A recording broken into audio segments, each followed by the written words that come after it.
Agartala GB hospital ও AGMC উদ্যোগে রক্তদান শিবিরের আয়োজন করা হয়, যেখানে এজিএমসি ও জিবি হাসপাতালের ডাক্তার, নার্স ও কর্মচারীরা রক্তদানে এগিয়ে আসেন। উপস্থিত ছিলেন স্বাস্থ্য সচিব কিরণ গিত্তে। আমাদের রাজ্যে স্বাস্থ্য পরিকাঠামোর নিরন্তর উন্নয়ন হচ্ছে।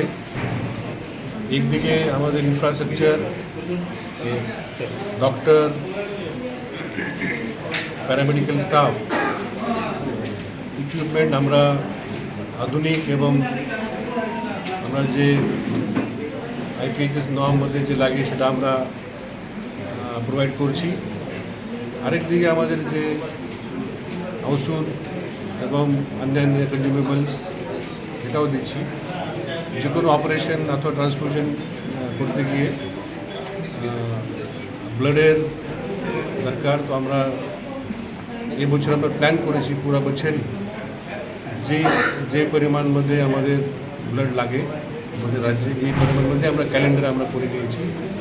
ব্লাড ডোনেশনের যে প্রক্রিয়া আছে এটা নিরন্তর চলতে থাকবে।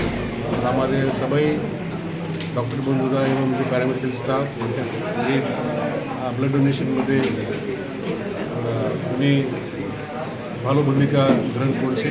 আমি আপনার মাধ্যমে আমাদের রাজ্যের সবাই यंग जनरेशन का अनुरोध करब, আপনারা আগে আসুন আর ব্লাড ডোনেশন মধ্যে আপনার নিজের এলাকাতে আপনি অংশগ্রহণ করেন আর সব স্বাস্থ্য দপ্তরকে আপনারা